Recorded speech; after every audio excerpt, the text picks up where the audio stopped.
Before we start the video, please hit the like button and subscribe to the channel. Thank you. And now, let's go. Story 1. Custodian.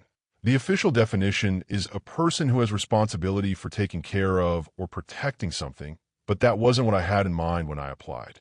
I imagined that I would be pushing a mop bucket down vacant nighttime hallways, changing fluorescent bulbs in empty rooms, and performing simple maintenance on disjointed door hinges or leaky faucets. For the most part, that was exactly what the job entailed, but it wasn't all of it. Not by long there was one clue in the job description, but in my desperation for work, I passed over it without a second thought. Buried in the requirements was a single phrase, asterisk, capable of working with an unusual schedule and conditions. Asterisk, I figured that they were referring only to the work hours, which were from 10 p.m. to 6 a.m. It wasn't until I arrived for my interview that I gave a thought to what the second part of the phrase might mean. The Cerulean Institute was located at the end of a shady, unmarked lane about 20 minutes out of town. It was an ugly, bone-white structure perched atop a grassy hill that looked like it must have been murder to mow. I felt suddenly grateful that groundskeeping wasn't one of my responsibilities. Everything was clean, discreet, and obviously dripping with money. But even after I had walked into the lobby, I still wasn't quite sure what the place was for. The receptionist greeted me with a smile, buzzed me through a sleek frosted glass door, and led me into a small office. I was pretty sure that the way her azure outfit matched the furniture was no accident, and I was still wondering whether I was going to be expected to wear some cheesy, badly fitted uniform when a handsome, curly-haired man in a white lab coat knocked on the door. The man introduced himself as Dr. Narcy, and sleep, he told me, was his passion. He couldn't understand how other scientists could devote so much time and energy to studying the ocean depths or the void of space when over a third of our own lives, our sleeping lives, remain a mystery. The best way to study sleep, Dr. Narcy informed me, was through the eyes of those who couldn't leave it. When he saw the confused expression on my face, he just flashed a bright, big-toothed smile and gestured for me to follow. The sight of orderlies in pristine white scrubs and the heavy odor of disinfectant in the air had prepared me for something reminiscent of a hospital. But what I found was far more strange. Not a single patient at the Cerulean Institute was conscious. Everyone was in some sort of coma. Unlike other hospitals, where cries of pain blended with hushed doctor-patient conferences and the conversations of loved ones, this place was deathly calm. There were no intercom announcements, no gallows humor jokes being swapped between nurses on break. The quiet, Dr. Narcy explained, was important to ensure that no outside variables would interfere with the work that he and his fellow researchers were doing. I, too, would be expected to keep noise to a minimum. Looking out at all of those corpse-like figures hooked up to beeping machines in their anonymous sterile rooms was the closest I came to backing out.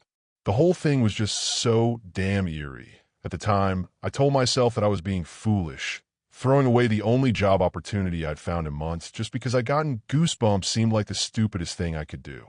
The thought reminded me that Dr. Narcy hadn't asked me any of the typical interview questions or gone over my resume at all. When I mentioned it, however, he just snorted.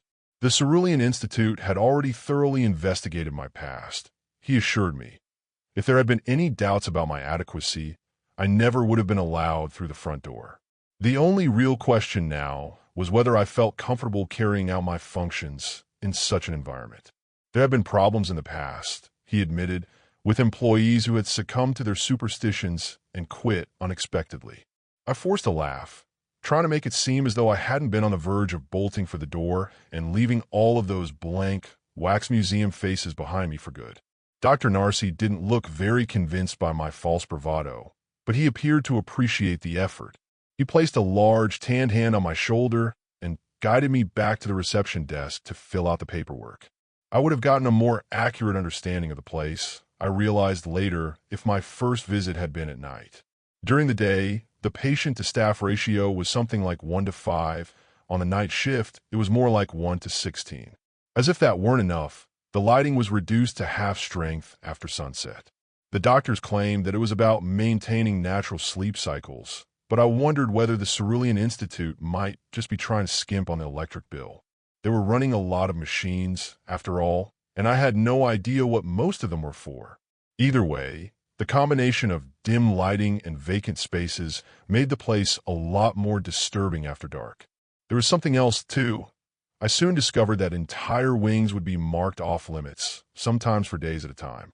Later, they would reopen as though nothing had happened, and another area would be shut down. I received notifications about the closures on the same clunky office software that provided my work tickets. Tasks like unstick Windows shutter room, 204 * clean and disinfect storage area C. It's not like I needed them, though. The electronically sealed doors and blacked out windows made it obvious that I was meant to steer clear. Those odd changes in layout made everything take twice as long and gave me the unsettling sensation that I was wandering through a different facility each night.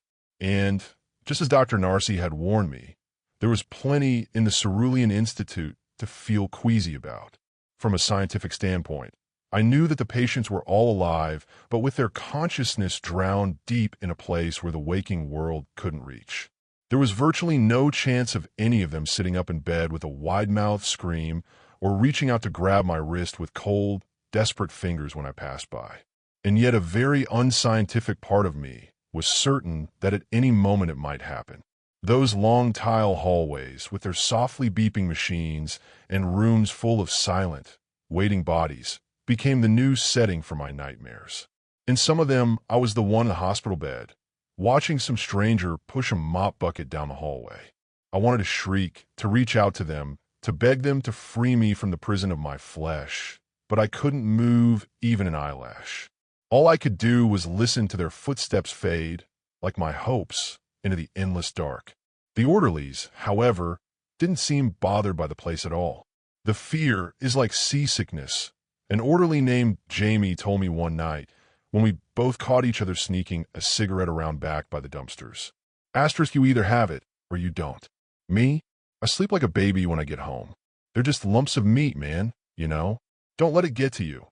Jamie was a big, stubbly bald guy with thick black glasses and a smoking habit that was even worse than mine. He had been at the Cerulean Institute for 3 years, longer than anyone, it seemed. Well, there's the Institute, and then there's the Institute, know what I mean? He told me when I asked what he thought of the place. Take a look at the doctors and nurses, Jamie suggested, and tell me tomorrow night if you've noticed anything different. I wasn't sure what the point of Jamie's game was, but I played along.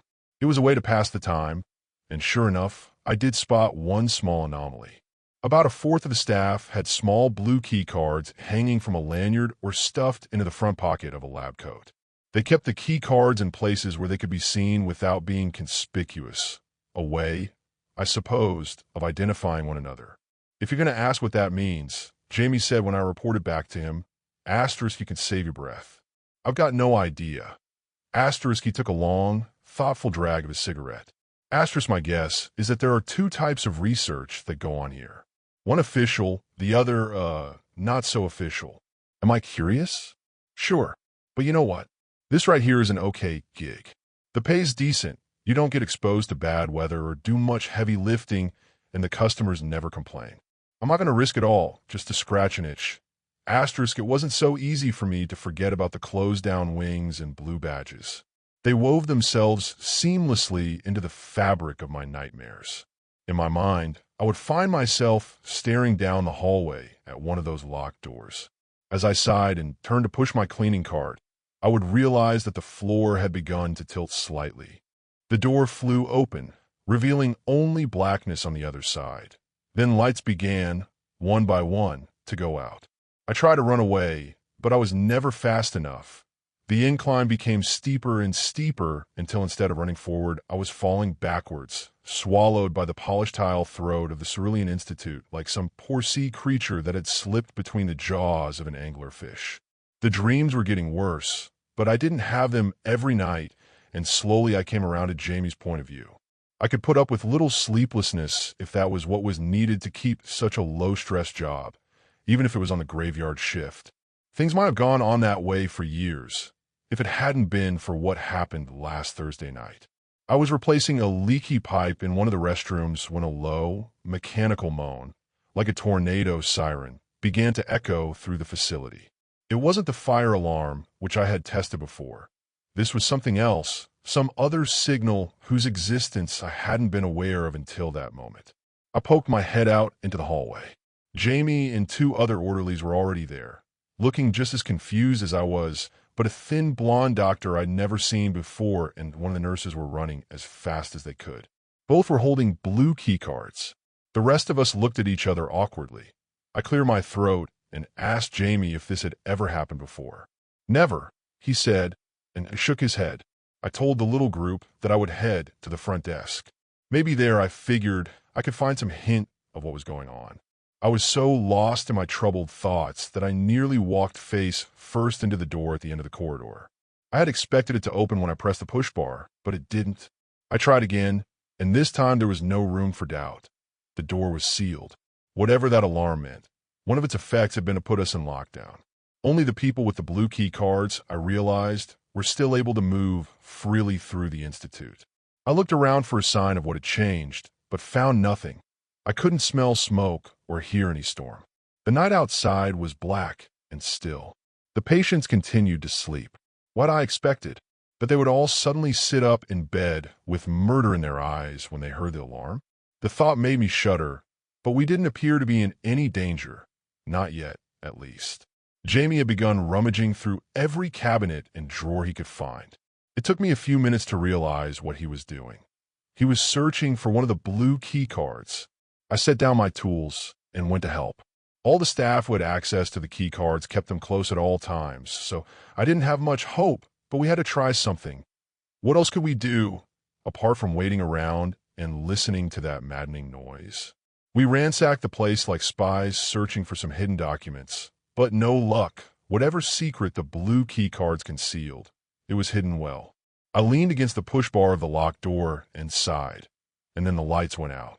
The power outage, if that's what it was, didn't last more than a few disorienting, terrifying seconds. Many of the patients were on life support, and the Cerulean Institute had its own backup generators in case of an incident like this one, or so Dr. Narcy had told me. The emergency lights, however, were even dimmer than what I was used to, and their color was blood red. Once I had recovered from the initial shock, I realized something. The door I was leaning on was slightly ajar. The circuit must have broken just long enough for me to push it open. I hesitated, then opened it further. I wasn't sure what I was so afraid of. The hallway on the other side was identical to the one I was standing in. There was no sign of anyone, not even the thin blonde doctor or the blue card-holding orderlies. I took a few tentative steps forward, being sure not to let the door slam shut behind me. I doubted it would lock itself again from the inside, but there was no way to be sure.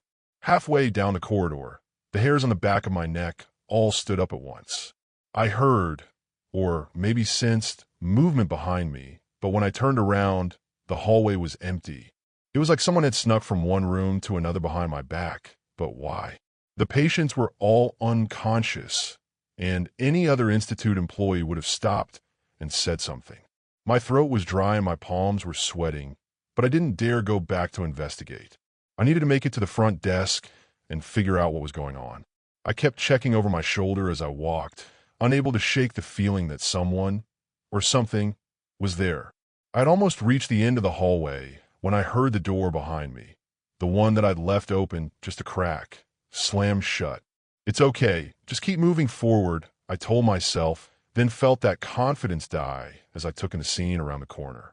The thin blonde doctor lay on the floor, her white lab coat stained with blood. I froze, squinting into the crimson gloom. The nurse was slumped, unmoving against the wall. The moment I saw him, I knew I wouldn't be able to force myself to keep walking down that gruesome hallway. Instead, I stooped to pick up the blue key card that the blonde doctor had dropped.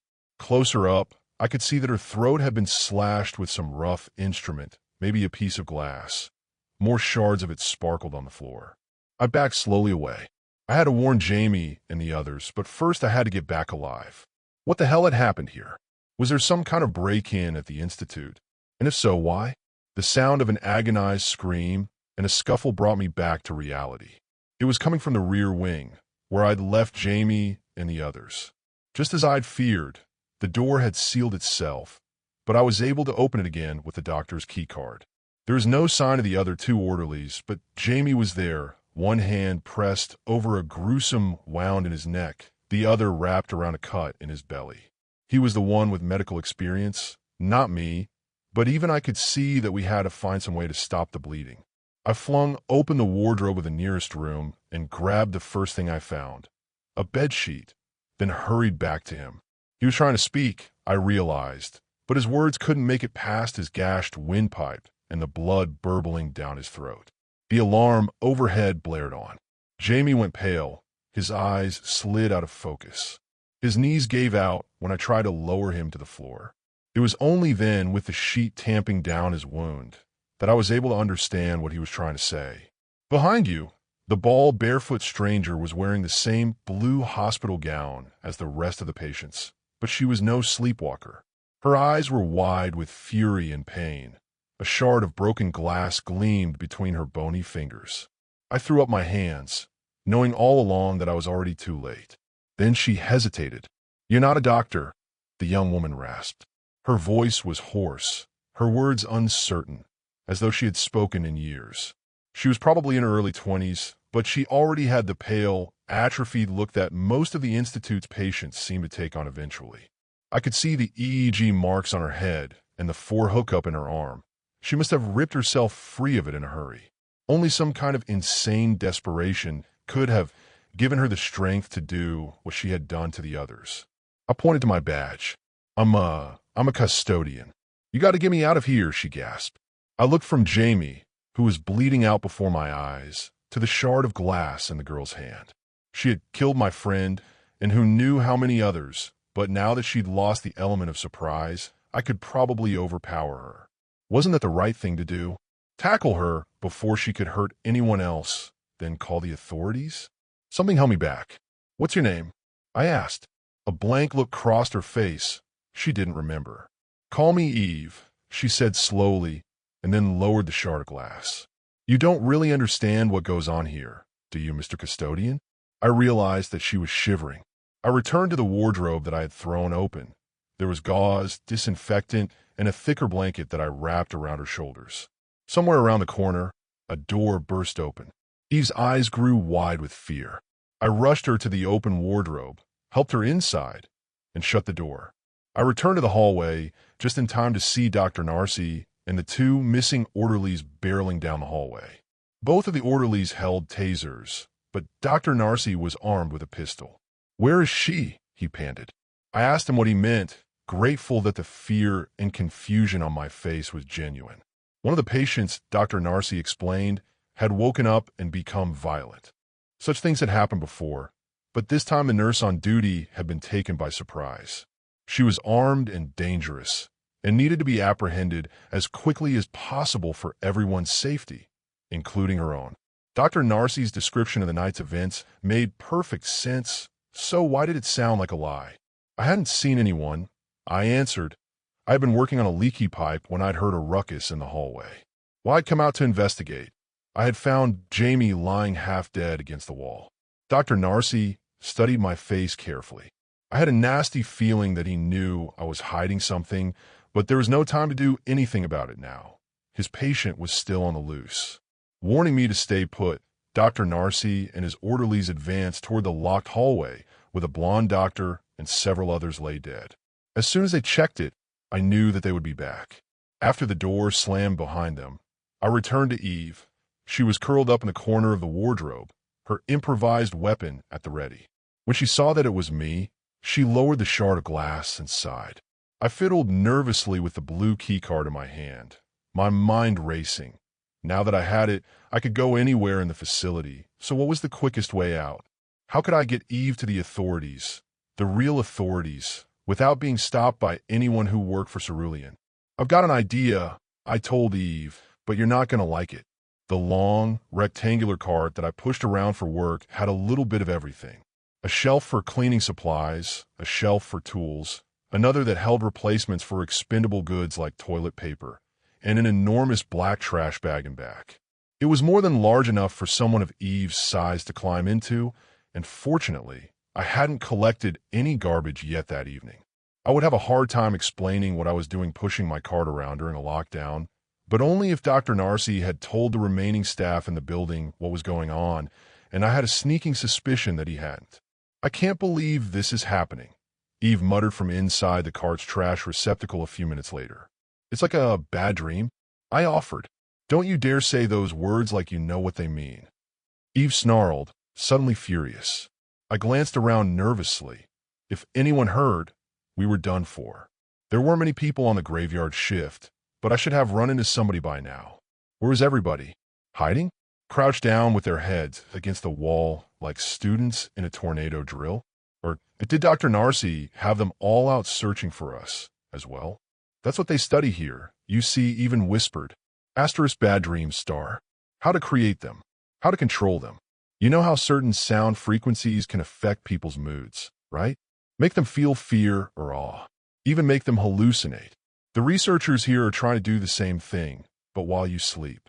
I doubt that any of the people you're seeing are really in a coma. Like me, they're probably being kept unconscious with drugs, then woken up periodically to check their T rating. T rating? I asked. Asterisk terror, asterisk rating. They want you to wake up screaming gibberish and frothing at the mouth. They want you to be so scared that you don't even know who you are. That's the goal. But why? I was suddenly skeptical. It all sounded so far-fetched. Asterisk, what if Dr. Narcy was right, and this Eve really was some kind of dangerous escapee? Asterisk, why would anyone want to do such a thing? Think of the possibilities, Eve snorted in disgust. Imagine you work for a 3-letter agency or some kind of corporate espionage operation, and you need to get someone to talk.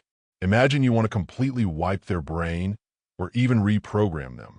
With the technology that they're building here, you could do it overnight, and everybody else got to sleep eventually. Wait, how did you get here then? I wondered out loud. The last thing I remember, I was in the back of my parents' car, going to the dentist's office to have my wisdom teeth removed. But that was what? 3 years ago now? Those bastards probably told my family that I never woke up from anesthesia.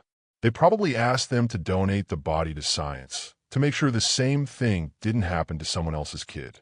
You don't believe me? Check the medical files. I bet you won't find any car crashes, concussions, or rare diseases. Just blank charts and fake names. People whose doctors sold them to this horrible place for a price. And you've been a part of it. Eve didn't say the words, but I heard them, the aftermath of her explanation, echoing through the crimson hallways along with the deafening alarm and the squeaking of the cart's right front wheel. It was so loud that I didn't hear the nurse running up behind me until it was too late. "What are you Asterisk doing?" "Asterisk," the young man shouted. "Can't you see we're in lockdown?" I put on my best dumb custodian face and scratched my chin. "I didn't know," I replied. "Nobody told me nothing about it. I was just heading back up front to put my cart away." The nurse rolled his eyes and huffed. "Just stay out of our way, okay?" He stomped off down the hallway without another look back. He hadn't noticed the unusual bulk inside the black trash bag, or how my knuckles were white on the cart's push bar. It had worked. We were almost through. Up ahead were the final 2 doors, the ones that led through the office hallway where I had been interviewed by Dr. Narcy, what felt like forever ago. The offices were all shuttered and dark. None of the administrative staff worked the night shift. Eve shuffled slightly in her hiding place, eager to break free. I shushed her and backed out into the lobby. I had never been tossed before, and at first, I didn't know what was happening. It was like being punched in the neck by a lightning bolt, and I went down hard, barely aware of Eve's screams as she kicked and struggled. Dr. Narcy and the orderlies had been waiting in the lobby. Of course they were. The tall, narrow windows were too tight to climb through, and even the emergency exits had been sealed. This was the only real way out of the Cerulean Institute, and they must have known that TH escapee would have to pass through it eventually. "You should have thought about the security cameras before you lied," Dr. Narcy hissed in my ear while the orderlies fought to pin my hands behind my back. "But it's too late now. I'm going to enjoy putting you through our program."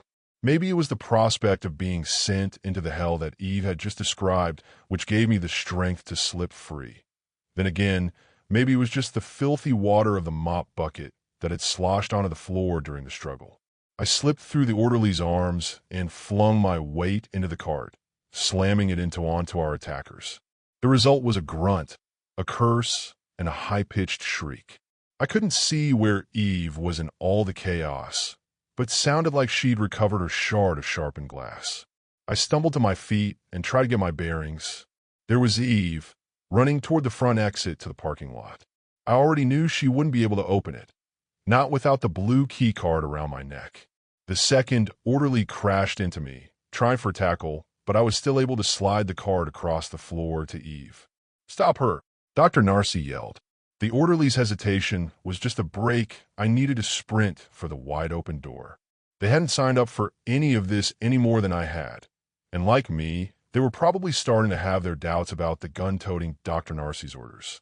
The air outside tasted like nighttime, damp grass, parking lot asphalt, and freedom. My truck was just ahead. The dew on its windshield sparkled in the glow of the parking lot lights. Eve gripped my hand as we ran. We were going to make it. The shot rang out just as I was reaching for the driver's side door. As soon as I heard it, I knew it wasn't meant for me. Eve's fingers slipped through my own. I only got the briefest look at what the bullet had done to her head, but it was enough to make the vomit rise in my throat. I scrambled into my truck, keeping my head down as I turned the key in the ignition and reversed, but there were no more shots. No one was targeting me, because there was no need to.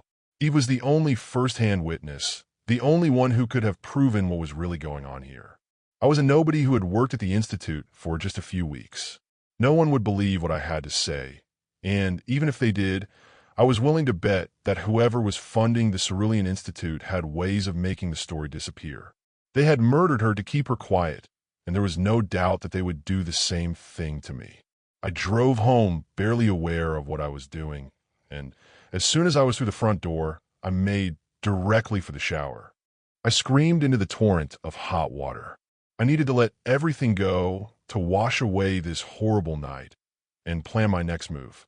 I thought about the gas cans in the bed of my truck and the fact that, unless someone had changed the locks, I still had access to Cerulean Institute. I could burn this nightmare to the ground once and for all. I slept for 12 hours, and when I woke up, only my injuries convinced me that it hadn't all been some horrible dream. There were no calls from my former employer, nothing to indicate that any of it had happened at all. It made sense. From the Cerulean Institute's perspective, the less evidence, the better.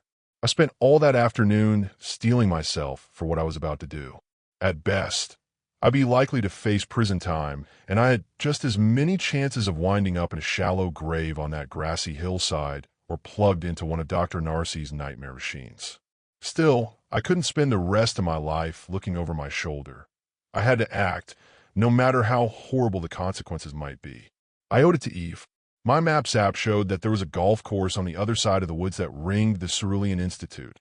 I made my way there an hour before sundown and parked in an out-of-the-way spot that I hoped was close to my destination. I had forgotten how disorienting walking through truly pathless forest could be. Even just moving straight ahead was a challenge. By dusk, however, I had reached the south side of the hill. I squatted down in the undergrowth, watching, but something was wrong. The windows of the Cerulean Institute were dark, and there wasn't a single car in the parking lot. With a sinking feeling in my gut, I threw aside caution and jogged up to the main entrance. The door opened easily to my key card, but there was no one at the reception desk. The offices, too, were empty. From strange equipment to the traffic patients, the entire facility had been gutted. Razing it to the ground now would do nothing but create a minor inconvenience for an insurance company. Dr. Narcy and his backers had moved everything overnight, but their experiment wasn't over. In a different place, under a different name, I know that the Cerulean Institute is still carrying on its twisted research. Maybe right now, some clueless working stiff like me is pushing his mop bucket down its silent hallways. Maybe right now, someone is going in for a routine surgery, unaware that they'll never see their friends and family again, unaware that they're about to spend the rest of their life trapped in an endless nightmare. http://www.reddit.com/r/beardfay. Story 2. I never thought I would write something here. I've always been way too skeptical to believe in random people on Reddit. But honestly, something weird, or at the very least, off, is happening to me. I don't know if it's just me or if this place, this farm, has something to do with it. but I feel like if I don't let it out, I'm going to lose my mind for real. Maybe it's just loneliness. Being alone in the middle of nowhere can mess with your head. But okay, let me start from the beginning. I inherited my great-great-grandmother's farm last month. That's where I'm living now. It was one of those unexpected inheritances, the kind that shows up in a beige envelope with official letterhead and old paper smell. The message was straightforward. Your name is eligible as the next caretaker of the family property following the wishes of Ms. Hilda, as stated in the will archived at the City Hall. We request your presence for the official transfer of ownership. Basically, no one else wanted it, so it ended up with me. When I was reading through the will, which came with the summons, I noticed that only women were allowed to inherit the farm. I thought that was kind progressive of her, but that's just a guess. No one in my family ever really wanted to talk about her. Everything I know came from a few drunken slips at family celebrations or whispers when flipping through old photo albums with my grandma. What I do know is that Ms. Hilda was a nature lover. She built a perfectly balanced lifestyle where the animals on the farm lived in complete harmony with her. No grooming, no fences, no sacks of feed. Each animal seemed to know its role, and somehow they all worked together to keep this artificial ecosystem thriving with life. She never had kids, unlike her sister, my direct ancestor, who married a businessman from a nearby town. So when Hilda died, the place was just left behind. No one wanted to give up the comforts of modern life. And just as that, the farm was frozen in time. I mean, big city, luxury, entertainment, convenience. None of the newer generations were willing to trade that to live like she did. Being serious, I only ended up here because my financial life was circling the drain. I was in debt, even to the pharmacy down the street. So when I got the inheritance papers, I saw it as my last chance to start over. And maybe to find myself again. To reconnect. Find meaning. But trying to do that out here hasn't been easy. As much as I feel connected and even happy sometimes, there are these waves, cold ones, that make every hair on my body stand on end. And I just want to pack everything up and go back to my dad's home. But at first, everything seemed fine. I arrived yesterday, alone, after more than 4 hours of driving, twisting through dirt roads, red clay hills, and eucalyptus groves that bent with the wind like they were whispering to each other. When I finally pulled up to the gate, I was hit by a wall of heavy heat. Crossing through those rust-covered iron gates felt like stepping into a temporal bubble, framed in moss. The vegetation here is radiant, lush, and dense. The garden looks freshly tended. The trees are heavy with fruit, almost begging to be picked. The air smells of earth and wild greenery. But there's something else in it too, something fermented. Like life itself drifts through the breeze and fertilizes everything it touches. The closest I can describe the scent is musk, a fragrance of sweat, skin, and blooming things. It feels like I'm constantly wrapped in it, embraced by something I can't quite see. But what really threw me off, what really made me shiver in a weird and silent way, was the animals. Chickens, goats, pigs, ducks, even some dogs, all moving together like a peaceful little society. No piles of droppings, no broken plants, no mess. Just calm coordination. It was like the entire environment had formed its own routine to survive beautifully. I mean, I'm a city girl, raised in an apartment. But even I know things aren't supposed to be this tidy. I still want to double check if someone's been living here. Because honestly, if some guy just shows up out of nowhere, I'm going to lose it. There aren't any fences around the property, and I don't trust the doors or windows. They're all wooden and flimsy, in worse shape than my bank account. After spending several minutes completely hypnotized by the whole place, I parked the car and started unloading some of the boxes into the house. Now let me talk a bit about the house. It's huge. I settled into the oldest wing, built from stone and rammed earth. It's way more preserved than the Victorian-style front, which has already been half devoured by time and termites. That rustic part of the house drew me in right away. It holds a locked room I haven't found the key to yet, the staircase to the second floor, and what used to be my great-great-grandmother's bedroom. Stepping inside felt like walking into a historical drama set. Everything's still in place, the wardrobe, the carved mirror frame, the old books leaning on the shelves. It was like she could walk through the door at any moment, lay down on the embroidered sheets, and pick up where she left off. The thought gives me chills if I think about it too much. There was no way I was going to sleep in that bed. So I headed back to the car and grabbed my trusty inflatable mattress. I had been dragging that thing around since my days in the Scouts. Still haven't worked up the nerve to lie on the actual bed. The pillows are still fluffed like they're waiting for someone. So no way. I woke up this morning wanting to be productive. I was gently awakened by the golden light of the sun slipping through the slats of the old shutter. That kind of light that carries a fine, magical dust, dancing in the air like the day itself, is whispering secrets. I got up, still in my oversized sleep shirt, and went to rummage through one of the boxes that I left in the kitchen to make myself some breakfast. The kitchen is enormous. One of the biggest rooms in the house, easily. In the center stands a massive island, surrounded by charming little navy blue cabinet doors, their paint peeling beautifully with age. Came closer and touched the sink. Turned the faucet, expecting nothing but dry clanking, and to my surprise, water came gushing out. At first, it spewed rust, sludge, insects I didn't recognize, and this awful smell, metallic and putrid. But after a few seconds, it cleared. The water turned clean, crystal clear, almost sparkling. I braced for a clog, but when I opened one of the small cabinet doors under the sink, I found a wide black iron pipe thicker than my wrist. I thought to myself, things really were built to last, huh? I even smiled. I ran my hand under the water. It was fresh. Cool. Pure. Top tier well water, I muttered. I felt lighter, hopeful even, ready to start the day. I went back to the car to grab the rest of my things. More food, dishcloths, sponges, kitchen supplies, even some old spices that were stuffed in the back of the cupboard in my last apartment, the one I got kicked out of, by the way. And I also brought in the cutlery. I forgot it before, and sadly, I'm not Wolverine's daughter to be able to cut something without needing knives. When I got to the side door of the kitchen, the one that opens to the yard, the first weird thing hit me. A pig. A big one, with a white patch on its face. It was massive and looked pretty old. It stared at me for long, while as I awkwardly tried to open the stuck door without dropping the box I was carrying. Eventually, I gave up and set the box down. The moment I did that, the pig casually walked up and, with an unervingly natural push, shoved the door open.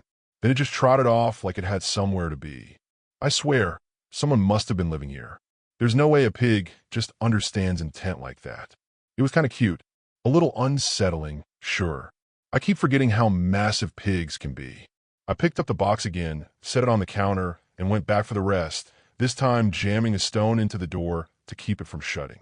Once everything was finally inside, I wiped down the counters and made myself a quick sandwich while watching the animals through the big window above the main sink. The sunlight filtered through the window, catching the old embroidered curtain. Even tattered and faded, it was still beautiful. Delicate. The lace filtered the light, casting soft patterns of shadows and glow across the tiles. It was one of those calm, poetic little moments that make you feel grateful to be alive. So I stepped closer to the window, letting the sun hit my face. That's when I saw them. The spiders. Small, brown ones with long, thin legs and delicate thread-like bodies. At first, from a distance, I thought they were just specks of dust or dirt on the curtain. I seriously need new glasses. But when I got closer, I realized they were moving with precision. They were working together. And the weirdest part? They were weaving a single web. One unified, spiraled, symmetrical pattern. Fluid and deliberate. Almost like a choreographed dance among silken threads. And the design? The design matched the curtain. The spiders were copying the embroidery. My brain just froze. Do spiders do that? Do they have visual memory? Can they replicate human-made patterns? How do they even communicate something like that? I thought about grabbing my phone to take a photo, but something made me hesitate. Like photographing, it would violate something sacred. I turned back to look outside again, still dazed by what I'd just seen. That's when I realized I was being watched at all that time. A group of geese stood at the edge of the yard, just near the hedges that lined the path to one of the gardens. Their necks were fully stretched, all eyes locked on me, unblinking, perfectly still. Those eyes, I was paralyzed. My chest tightened with that eerie, primal sense that you're being sized up.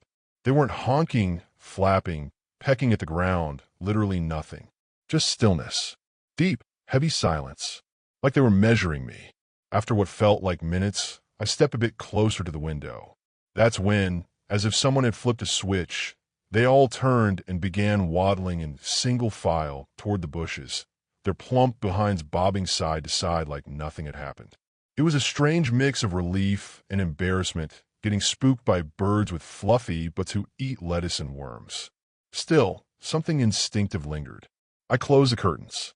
Carefully, trying not to disturb the little lace weavers still tirelessly at work. I finished my sandwich and tried to move on with the day.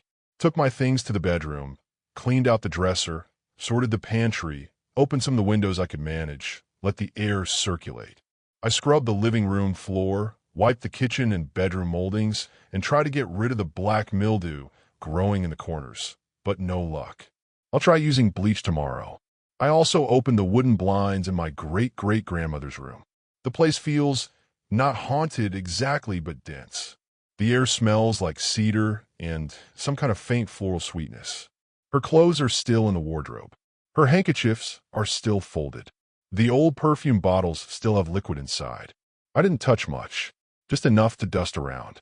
Last night, I had to shove the old bed to the side to fit my inflatable mattress. Only in daylight did I notice the wood beneath it is darker, more porous. It scratches easily.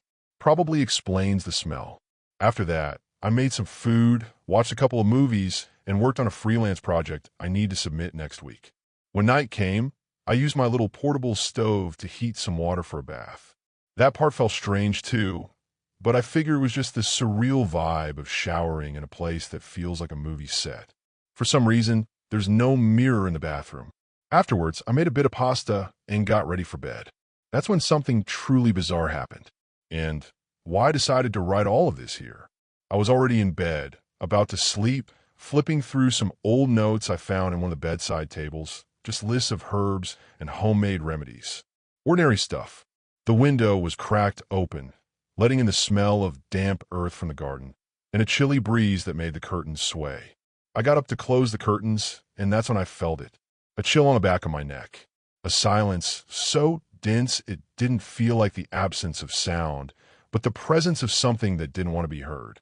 I leaned closer to the window, trying to spot movement, and then I saw him, the old pig, frozen, his huge shadow split by a stripe of moonlight, standing right at the edge of the trees where the dark begins. He wasn't making a sound, wasn't moving, just staring directly into my eyes. And it wasn't the vacant, curious stare of a farm animal. It was locked in, intentional, too aware, like he was analyzing me, judging me. That same look a teacher gives when they know you're about to lie. That look that crawls under your skin. My breath caught in my throat. My knees felt weak. My mind flashed back to the geese. I shut the curtains. Fast. Took a few steps back.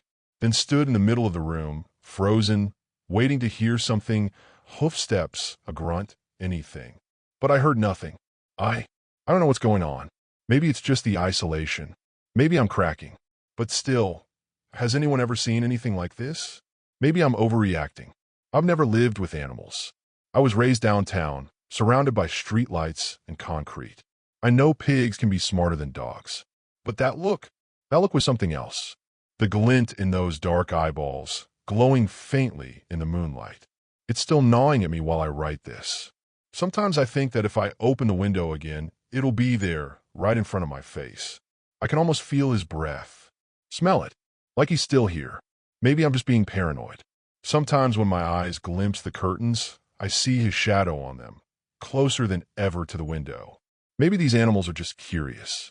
Maybe they've never seen a human before. But some part of me can't shake the feeling that I'm not alone out here, and that this farm remembers things I don't understand yet. Tomorrow I'm going to keep searching for the keys. Maybe they'll open more than just doors. Story 3. My boyfriend and I had always wanted to get a cat, a furry little companion to complete our small family. We had no idea it would be so easy. Everything changed one night when he came into our lives. We found him on a cold autumn night, the air sharp with the scent of damp leaves and city rot. We were just out for our innocent weekly garbage dump We barely noticed him at first. There he was, huddled against the alley bins behind our building, a shivering bundle of tangled fluff. Just a stray, but something about him caught our hearts immediately. His fur looked like it had been painted on by unsteady hands, stripes running into speckles, dark smudges forming shapes along his back. Such an interesting look. His ears were too large, sprouting long, curling tufts like tendrils. And his eyes, huge, glassy, too round for his narrow, small face, glowed faintly in the dim streetlight, reflecting the night like orbs. He looked up at us, tilting his head as if he recognized us. That's when we noticed his paws, massive compared to his small frame, and those tiny fangs just barely peeking over his lower lip. So strange, so impossibly adorable in that ugly but cute kind of way. We joked that we'd been chosen by the cat distribution system. He was ours now, or perhaps we were his. At first, everything was lighthearted. We laughed at his quirks, his unnatural ability to jump higher than seemed possible, the way he twisted midair, snatching his toys from our hands with impossible precision. At night, he had this habit of stalking our ankles, giving us little love nibbles or gentle taps with calculated swipes before bounding away. He especially loved playing his own version of red light, green light. The second we looked at him, he froze, getting low to the floor but shifting. The moment we turned away, he moved. We brushed it off as simple play. Tons of cats online do this. It was cute, until it wasn't. The shedding started slowly. Stray tufts of fur on the couch, a few extra hairs on our clothes. Then we began finding the full clumps. Matted, twisted little wads of his fur appearing overnight, gathering in corners, clogging the vacuum. It was too much, too fast. We were worried. Maybe he was sick. The vet assured us he was fine, though they couldn't pin down his breed. Maybe a hairless cat transitioning, they joked. Or something exotic. Odd, but possible. I mean, we had no idea either. The strangest part of this was the fur always grew back. Fast. And he was growing too. At first, it was subtle. A little bigger than last week. His paws, his ears, his nails, everything lengthening in grotesque increments. We trimmed his claws religiously, only to find them sharp again within hours. His scratching posts were reduced to splinters in days, resulting in purchasing a new post for him every week. The way he moved changed, too. His body sometimes stretched unnaturally as he walked, his steps too deliberate, too silent. Sometimes, if we looked too long, he seemed wrong, his joints bending at angles that didn't quite make sense, his too large eyes catching the light in a way that made our stomachs twist. Most days, he looked just like the little guy we brought home. Normal, familiar. We wondered if our eyes were playing tricks on us, if the strange moments were just a product of our own exhaustion. Maybe it was just the mutual stress messing with our heads. He never slept. We didn't realize this at first. We had the thought that maybe we just hadn't caught him napping. But then, night after night, we'd wake up to find him watching us. Silent. Still. Barely visible in the dark. Just a shadow with those massive eyes and towering ears. Sitting at the foot of the bed. A dark shape in the doorway. Enormous eyes reflecting just enough to glow. Maybe this wouldn't startle the average cat owner. I mean, we knew that cats had odd sleeping patterns. We kept reassuring ourselves. Cats can be nocturnal. They get zoom eyes, tear through the house, knock things over. But he never did. There were no sounds. No pit-pattering of paws on the wood floors. No movement. Just the feeling of being watched, stalked, the creeping sensation dragging us awake, our skin pricking with unease. We'd turn over in bed, and there he'd be, statue still, pupils wide, unblinking. He kept playing his game, too, even when we weren't playing. We'd catch him in the hallway as we worked at our desks, in the periphery as we moved from room to room, always shifting forward when we weren't looking. A flicker of movement at the edge of our vision. Closer, closer, then gone, just gone. It became unnerving. We were barely sleeping, leaving us wired, restless. Paranoia crept in. But he was just a cat, right? Just a little guy. Then he stopped eating his food. It began with him ignoring his food, turning his nose up at his usual meals, his treats. But then he started begging, not for scraps, not for kibble. For the raw meat we cooked with. Taco nights, steak nights, chicken nights. He'd throw himself at our hands, desperate to snatch the flesh before it hit the pan. We tried everything. Locked him out of the kitchen. Sprayed him with water. He'd sit there, dripping, stunned, but as soon as we turned away, he'd lunge again. Then one night, he succeeded. He won. A raw steak slipped from my grasp, slapping against the tile. He pounced. He didn't chew, didn't savor. He devoured it, swallowing in thick, gulping motions, his throat bulging unnaturally as he was choking it down. We reached for him. The hiss that followed wasn't right. It wasn't feline. It was deep guttural, almost human. His fur bristled, his spine arching in an impossible curve. The god-awful sound of his wet slurps filled the room as he licked away. His pupils shrank to pinpricks. His body trembled and shifted. He crouched like a wild animal, not playfully, a predator's crouch. We stumbled back, disgusted, terrified. Look shot between us for a moment, and in a blink, just like that, he was normal again. Small, soft, purring. He rubbed against our legs, his tail curling happily. Grateful. The steak was gone. Package and all vanished, as if it had never been there at all. That night, we made a decision. We took him to the shelter the next morning. It wasn't an easy decision, but we felt crazy. He could be so sweet, so loving. Belly rubs, chin bonks, soft purrs at her feet. But we couldn't ignore what we'd seen. We couldn't sleep, knowing he was watching. Waiting. 2 weeks passed. We started to actually miss him, but life was calm again. Back to normal. We were sleeping, eating, relaxing without that unnerving feeling of being stalked. We felt safe again. Then one night, meows. Soft, familiar, beckoning from the hall.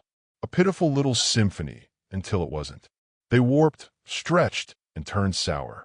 One final, low vibration rumbled through the dark. Something deeper than any sound from a cat's throat. We shouldn't have moved, but we did. Reluctantly, we got up, our bodies heavy with hesitation, and walked to the bedroom door.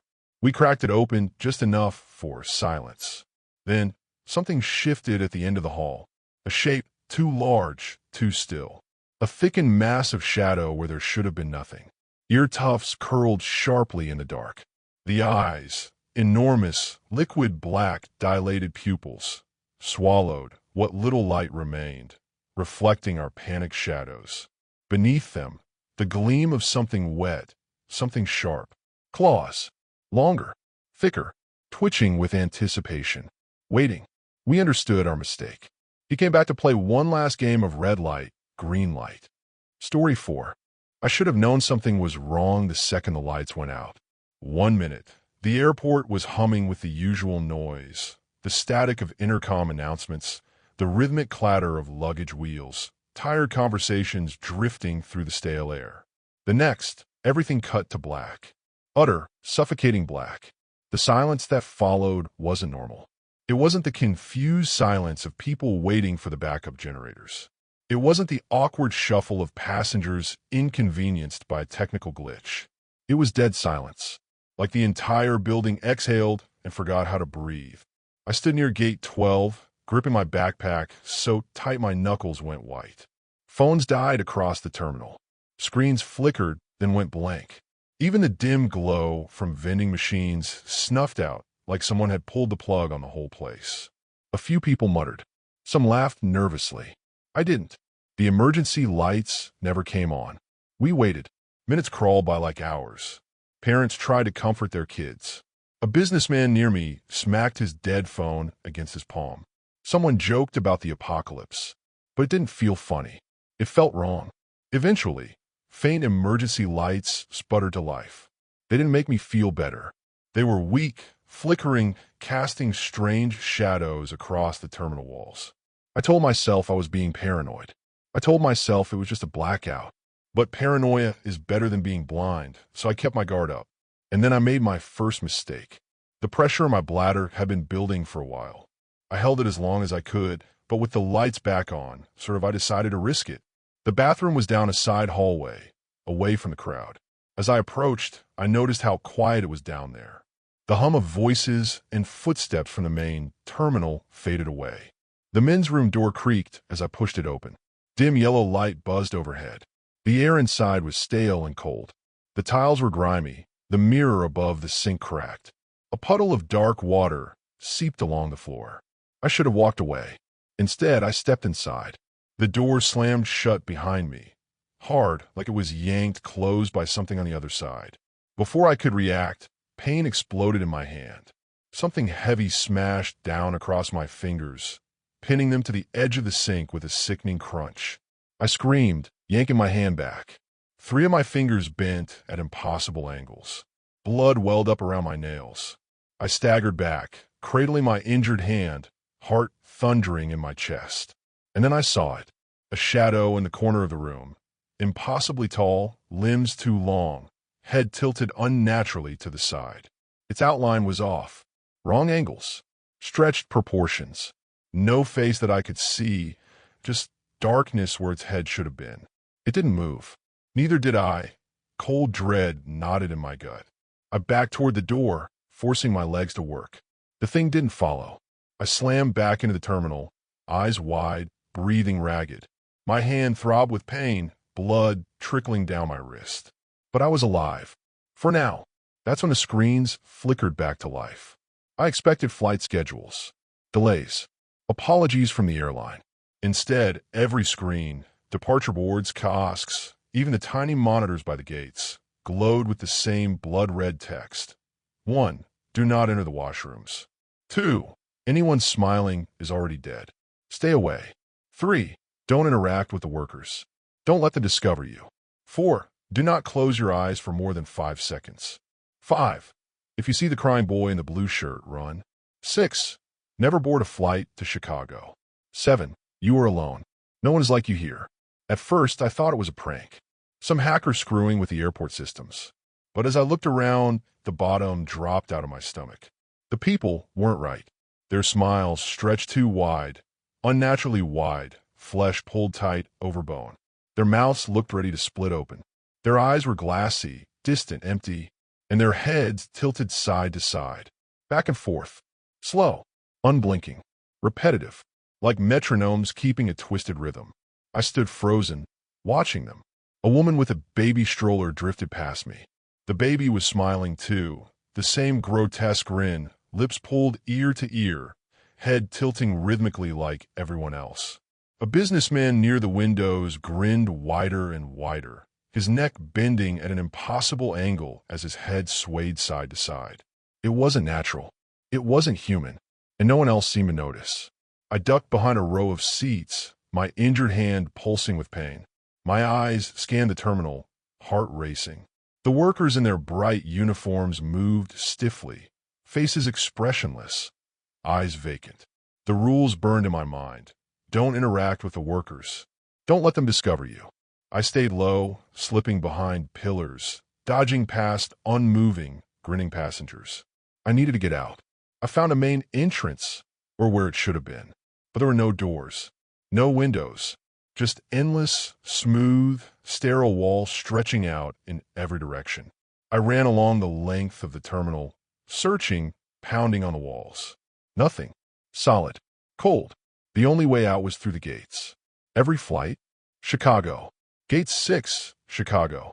Gate 11, Chicago. Gate 27, Chicago. The list went on. Different gates, same destination. My head spun. My mouth went dry. Chicago wasn't the way out. It was a trap. The rules said so.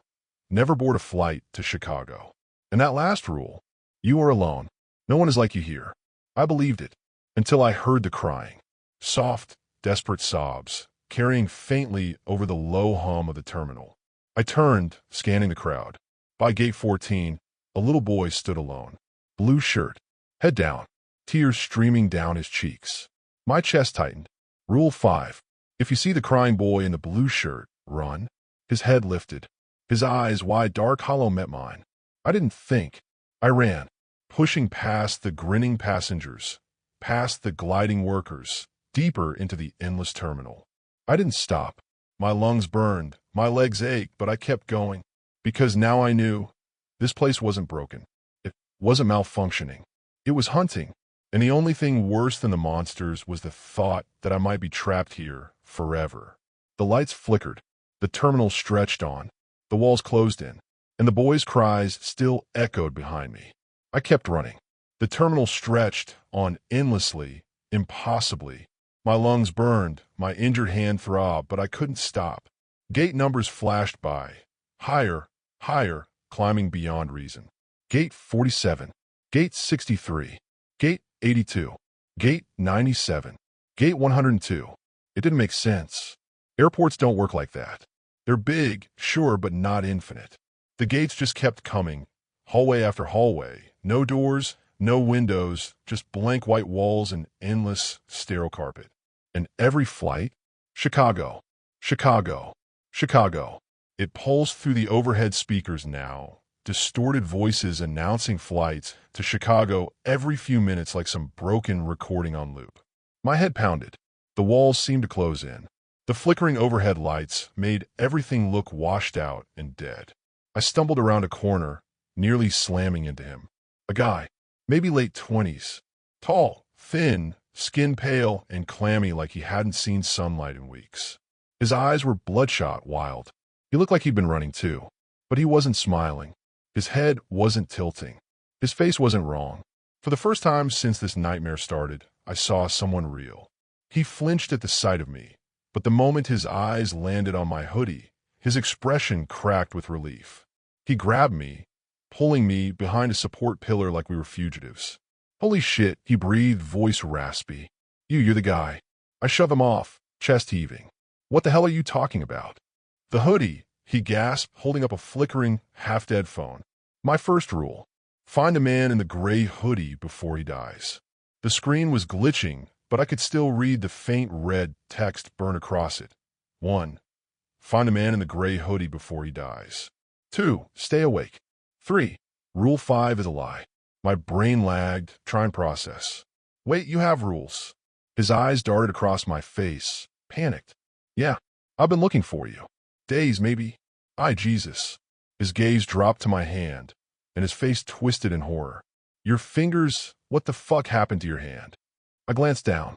The mangled, swollen mess of my fingers looked worse under the flickering emergency lights.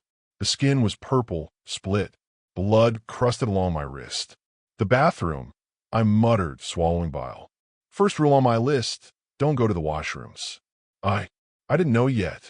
His face drained of color. You went in the bathroom? I nodded. Didn't end well.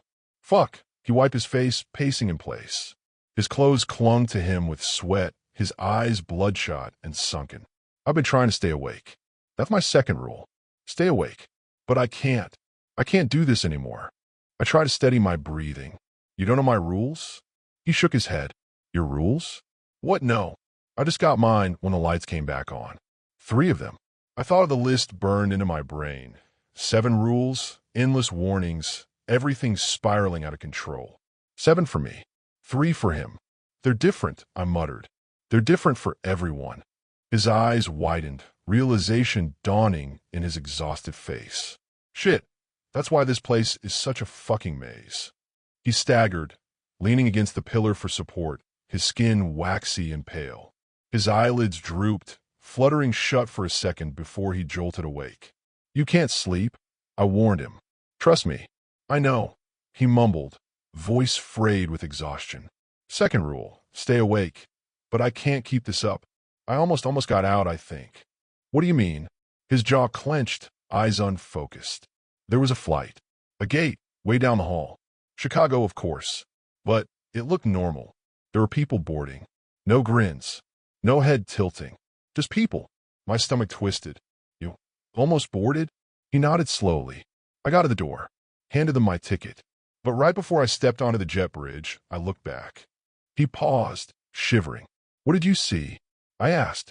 His voice dropped to a whisper. They weren't real.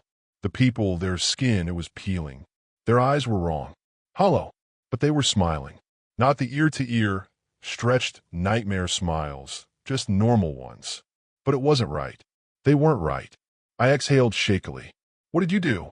I ran, he said simply. Didn't look back. Been walking circles ever since, searching for you. The overhead speakers crackled. Another distorted announcement echoed through the terminal.